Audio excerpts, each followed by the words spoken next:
And to presidential politics. 8 Republican candidates met last night in Washington for their 11th debate, which centered on foreign policy and national security. The sharp divisions among the Republican hopefuls were clearly on display at last night's encounter, broadcast on CNN. The field's freshly minted leader in the polls, former Speaker of the House Newt Gingrich, was asked if he was president what he'd like to see happen with the millions of illegal immigrants living in the country. If you've come here recently, you have no ties to this country, you ought to go home, period. If you've been here 25 years and you got 3 kids and 2 grandkids, you've been paying taxes and obeying the law, you belong to a local church, I don't think we're going to separate you from your family, uproot you forcefully, and kick you out. Gingrich's response drew criticism from some of his rivals, including Minnesota Congresswoman Michelle Bachmann and former Massachusetts Governor Mitt Romney. Well, I don't agree that you would make 11 million workers legal, because that, in effect, is amnesty. But they're saying that we're going to say to the people who've come here illegally that now you're all going to get to stay, or some large number are going to get to stay and become permanent residents of the United States. That will only encourage more people to do the same thing. Romney also clashed with former Utah Governor Jon Huntsman over the pace of U.S. troop withdrawals from Afghanistan. We don't want to literally pull up stakes and run out of town after the extraordinary investment that we've made.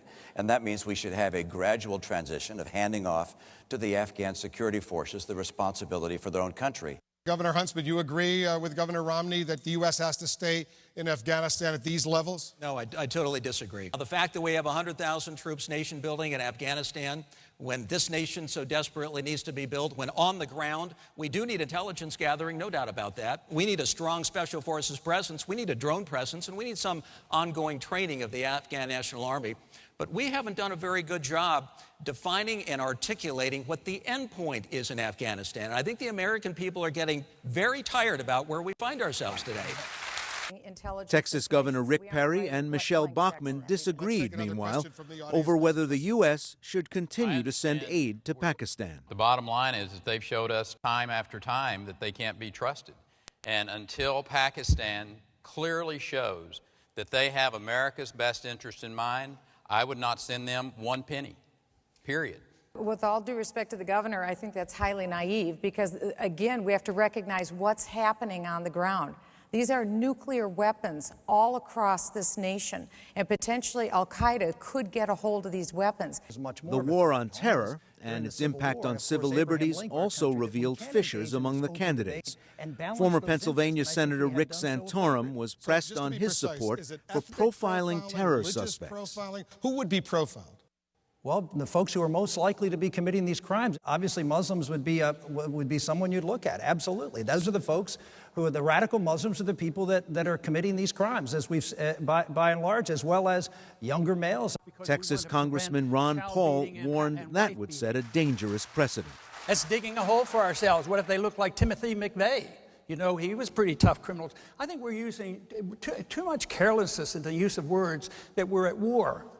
I don't remember voting on a declaration of war. Oh, war against terrorism. And terrorism is a tactic. It isn't a person. It isn't a people. You talk about attacking Paul Iran. also traded verbal blows with businessman Herman Cain, who said he would support possible military action by Israel against Iran to prevent Tehran from acquiring a nuclear weapon.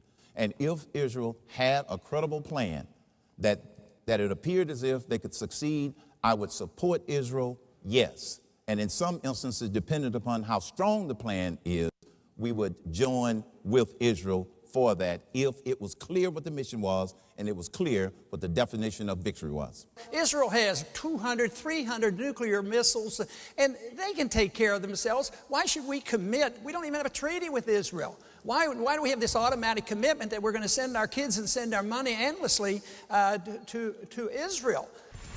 And with just 6 weeks to go until the Iowa caucuses, the differences between the candidates are likely to become more defined. Ari Shapiro of NPR was at last night's debate and joins us now. Let's set the stage a little bit.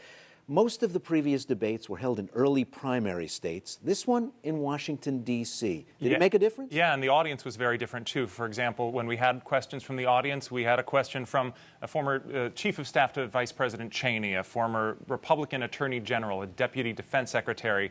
And so as a result, I think you saw the candidates not necessarily giving so much red meat that some of the base voters would really be enthusiastic about. The audience seemed to respond more, I think, to substance than they did to some of the show, because these were the Washington insiders in the audience, the Washington insiders that so many of the candidates have tried to show they are not running to be, you know, the people who will change Washington from the outside. What were the standout moments of last night's program? I think people were very surprised that Newt Gingrich took the stance on immigration that he did. This was the first debate where Newt Gingrich was in the lead in some polls, and he could have played it safe, but he didn't. You heard him talk about this plan to make workers who had been in the United States for a long time, had roots, had a family, had a clean track record, make them legal without making them citizens. And that wasn't the only time he sort of went against traditional Republican orthodoxy. One member of the audience asked whether he would rule out cuts to defense budget as an attempt to reduce the deficit. He said, no, I won't rule it out. If we're in an age where it takes 15 or 20 years to develop a new weapon, and Apple comes out with a new technology every 9 months, there might be something wrong here, and maybe we should cut the Defense Department budget. Those were somewhat risky positions for a frontrunner like Newt Gingrich to take. Well, when Governor Perry made a similar declaration at a debate in Florida, he was booed. And for the next several days, his opponents capitalized on that statement. Could it hurt Newt Gingrich? Oh, it could definitely hurt Newt Gingrich the same way. You know, one key difference between what Rick Perry said in that earlier debate and what Newt Gingrich said in this debate, Rick Perry used the word heartless to describe the people who disagree with him about immigration. Newt Gingrich was pretty vocal in defending his position. He said, I don't know how the party that defends family can justify dividing families, but he didn't call his opponents heartless. That may turn out to be a difference. Although this could still really hurt Newt Gingrich with the base, we just have to see what the fallout is. There were several tough exchanges about getting out and under what circumstances and how fast from Iraq and Afghanistan. Tell me about those. Right. Jon Huntsman and Mitt Romney had one of the most heated exchanges where we saw former Utah governor, former Chinese ambassador Jon Huntsman saying, we've really accomplished a lot in Afghanistan and it's time to start bringing troops home.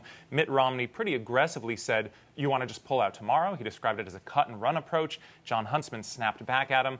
You know, I think Jon Huntsman was really trying to prove his foreign policy bona fides. Of everybody on that stage, he's the one with the most foreign policy experience, and this was his opportunity to demonstrate that. And it certainly didn't hurt for him to engage head-on with the person who has more or less consistently been the frontrunner since the beginning of the election process, Mitt Romney. Now, here was a debate on foreign policy and national security. Was it remarkable in a way for the things that weren't discussed? Yeah, I was very surprised that European debt crisis, the Eurozone, didn't come up once. You know, the economy is what concerns Americans the most right now. And the international issue that could most affect the economy is arguably the Eurozone debt crisis. Not mentioned once. There was very little discussion of China, which I think is a hugely important issue. And also the Arab Spring was touched on a little bit. Iraq was touched on a little bit, but not so much. And can you tell that things are changing inside the race? Politicians say they never look at the polls, but can you tell from a debate that something's happening in the field? Well, yes, and some of this has to do with the moderator, who gets the most questions. And I thought last night actually was a little more even-handed than some of the other debates. But inevitably, the person whose head pops up, whether that's Michelle Bachmann, Rick Perry, Herman Cain, or now Newt Gingrich, gets some more of the incoming and some more of the attacks. So we saw, for example, when Newt Gingrich made that argument for granting some people legal status and immigration, Michelle Bachmann, Mitt Romney did not hesitate to go after him. NPR's Ari Shapiro, good to see you. You too, Ray.